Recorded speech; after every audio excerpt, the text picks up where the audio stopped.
Hey kids, and welcome to the premiere episode of Storytime with Papa Tony. Our story today is about a boy, a pitchfork, and flying Samaritans. It takes place in the early 60s. Now, the Flying Samaritans are a non-profit organization, a group of doctors, nurses, and volunteers who periodically fly into Baja and operate several clinics down there. These clinics are dedicated to the children of Baja. On this particular trip, back it up, shoot.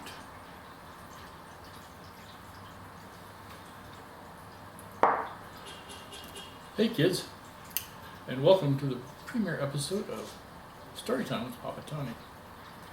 Our story today is about a boy, a pitchfork, and flying Samaritans. It takes place in the early 1960s.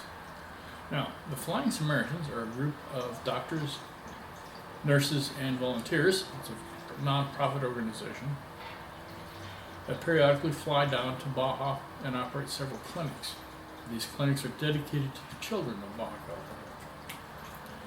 Back around 1962, I believe, when your Grandpa Nick and I were just kids, our family spent many a time vacationing in Baja California. On this trip, our family was camping along with some family friends along the beach near Colnet. Late one afternoon, as our fathers were fishing on the shore, one of the kids walked down towards the beach. I followed. As I followed him, I saw him pick up a pitchfork and plant it back into the sand. And in the process of doing that, he skinned his foot. He then hobbled down to the beach.